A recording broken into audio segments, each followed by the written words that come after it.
Hello बच्चों, कैसे हो सब लोग। इस वीडियो में बात करेंगे सीएस के की एफएसएम की प्रिपरेशन स्ट्रेटजी कैसे अपनानी चाहिए। ठीक है, तो सबसे पहले अगर हम बात करें, बहुत ही ज़्यादा हाई स्कोरिंग सब्जेक्ट है, इतना मैं बता दूं आपको। सीएस एग्जीक्यूटिव के 2017 सिलेबस का सबसे हाई स्कोरिंग सब्जेक्ट अगर मैं आपको बोलूं तो यही है, इकलौता है जो आपको बड़े ही थोड़े समय में आपको 70-80 मार्क्स दिला सकता है। बहुत ही इजी वे में अगर आप मेरी बताई हुई प्रिपरेशन स्ट्रेटजी को फॉलो करोगे, सीक्वेंस को फॉलो करोगे। ठीक है, तो सबसे पहले अगर मैं बात करूं आपको, एफएसएम जो है आपको 60 मार्क्स की एफएम है और 40 नंबर की 40 मार्क्स की एसएम है। ठीक है, तो सबसे पहले अगर हम बात करें, सबसे पहले हम एफएम को फॉलो करेंगे। एफएम आपको कितने नंबर की, 60 नंबर की, सारा का सारा क्या आना है आपको, एमसीक्यू आना है, एक एक नंबर के 60 क्वेश्चन आने हैं। तो सबसे पहले आपको जो पहला चैप्टर है इंट्रोडक्शन टू फाइनेंशियल मैनेजमेंट का, वो आपको करना है। ठीक है, वो कॉन्सेप्ट क्लैरिटी के लिए आपको फाइनेंशियल मैनेजमेंट के बारे में बेसिक जानकारी देगा। ठीक है जी, उसके बाद आपको इस सीक्वेंस में ये चैप्टर आपको करने हैं। सबसे पहले कॉस्ट ऑफ कैपिटल, इसलिए क्योंकि कॉस्ट ऑफ कैपिटल का जो यूज़ है बहुत सारे, आप कहोगे ये सभी चैप्टर में, रिमेनिंग सभी चैप्टर में होने वाला है, इसलिए कॉस्ट ऑफ कैपिटल सबसे पहले। क्योंकि कॉस्ट ऑफ कैपिटल का जो टर्म है हर चैप्टर में आपको ऑलमोस्ट ऑलमोस्ट एफएम के देखने को मिलेगा, इसलिए cost of capital, leverage, dividend policy, then capital budgeting और लास्ट में पोर्टफोलियो। ठीक है जी, इसी सीक्वेंस में आपको करना है। और ये मैं इतना बता दूं आपको, practical point of view, practical point of view सबसे इंपॉर्टेंट पोर्शन अगर पूछोगे तो यही है। एग्जाम में इन्हीं चैप्टर के ही प्रैक्टिकल देखने को मिलते हैं। कारण कारण खास करके ये है कि जैसे कि कॉस्ट ऑफ कैपिटल है, लीवरेज है, डिविडेंड पॉलिसी है, पोर्टफोलियो है, इन चैप्टर के जो छोटे छोटे क्वेश्चन है वो बिल्कुल एमसीक्यू के पैटर्न के अकॉर्डिंग फिट बैठते हैं, इसलिए सबसे ज़्यादा चांसेस होते हैं इन्हीं चैप्टर में से प्रैक्टिकल आने के।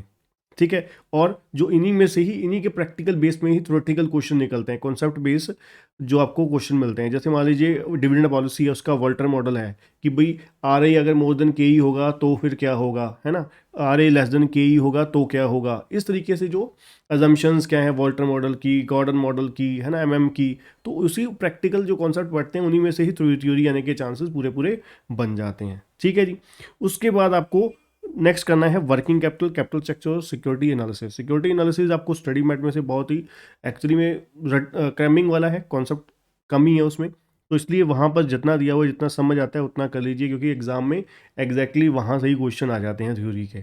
ठीक है, तो इस तरीके से आप एफएम का पढ़ोगे, और एफएम में वेरी लॉन्ग क्वेश्चन जो है वो अवॉइड करना है। जैसे कि खास करके वर्किंग कैपिटल है, इसमें काफ़ी जो मेजोरिटी है इसमें वर्किंग कैपिटल के प्रैक्टिकल आने के चांसेस कम होते हैं, हार्डली एक या दो क्वेश्चन प्रैक्टिकल आते हैं वर्किंग कैपिटल के, क्योंकि एक्चुअली में ये एमसीक्यू पैटर्न के अकॉर्डिंग फिट ही नहीं बैठता। इसका अगर आप पुराने सिलेबस में भी देखो ना, जब अपना फाइनेंशियल में, प्रोफेशनल में हुआ करता था, तो फिर उस समय भी 15 से 20 नंबर का क्वेश्चन आया करता था। इसलिए ये क्या है, न्यू सिलेबस में, इस 2017 सिलेबस में फिट नहीं बैठता एमसीक्यू वाले में। ठीक है, बाकी आने के चांसेस होते हैं, कैपिटल स्ट्रक्चर के भी छोटे छोटे बन जाते हैं, थ्योरी कैपिटल स्ट्रक्चर में मेजोरिटी थ्योरी आने के चांसेस होते हैं। ठीक है, और अपना ईबीआईटी और इनकम स्टेटमेंट के ऊपर क्वेश्चन आते हैं ज़्यादातर। ठीक है, तो इस तरीके से एफएम करनी है। आगे हम बात करते हैं एसएम की। ठीक है, और जो बच्चे सी एस की क्लासेस बाय करना चाहते हैं, सी एस की हमारे पास क्लासेस बहुत ही अफोर्डेबल प्राइसेस पे अवेलेबल हैं, और हाई क्वालिटी वीडियो लेक्चर्स होंगे, और टेस्ट सीरीज हम साथ साथ लेते हैं।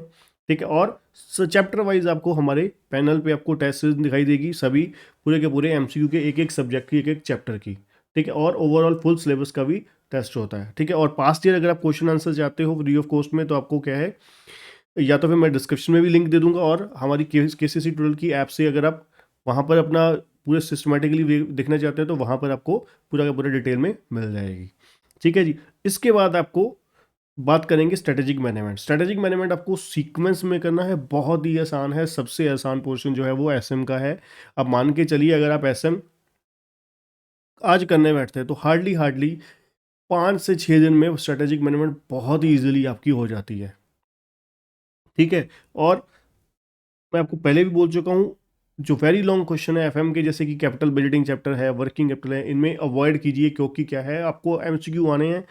वेरी लॉन्ग क्वेश्चन करने का कोई फायदा नहीं आपको एग्जाम में होने वाला, इसलिए वही चीज़ करिए जिसमें क्या है, इससे अच्छा ये कर लीजिए कि जो आपके अपने प्रैक्टिस करी है, जो चैप्टर करोगे उसको 2 या 3 बार रिवाइज कर लीजिए, बेटर यही रहेगा। और स्ट्रेटेजिक मैनेजमेंट बहुत ही स्ट्रेट फॉरवर्ड क्वेश्चन आते हैं, कोई ट्रिकी क्वेश्चन नहीं आते, सीधे सीधे क्वेश्चन आते हैं। ठीक है, इसलिए इजीली पढ़िए, आराम से पढ़िए उसको बहुत ही अच्छे तरीके से। और जो आईसीएसआई के जो सजेस्टेड आंसर्स हैं वो आप, अगर आपको चाहिए पेपर वाइज चाहिए, तो डिस्क्रिप्शन में लिंक दिया गया है, उससे आप डायरेक्टली डाउनलोड कर सकते हैं। ठीक है। और चैप्टर वाइज मैंने आपको बताया, अगर आप लेना चाहते हैं तो हमारी केस ट्यूटोरियल की ऐप में जाइए, वहाँ पर आपको मिल जाएगा। और सी एस की क्लासेस बाय करना चाहते हैं तो डिस्क्रिप्शन में लिंक दिया गया है, उससे डायरेक्टली बाय कर सकते हैं। या बाय करने के लिए कोई आपको क्वेरी है, ठीक है, प्राइजेस के रिगार्डिंग, डिस्काउंट के रिगार्डिंग, ठीक है, तो आप क्या है, नीचे दिए गए नंबर से कॉन्टैक्ट कर सकते हैं। और जो बच्चे हमारे चैनल पर नए हैं, चैनल को सब्सक्राइब करना और बेल आइकन दबाना मत भूलिएगा, और वीडियो को शेयर और लाइक जरूर करिएगा। Thank you.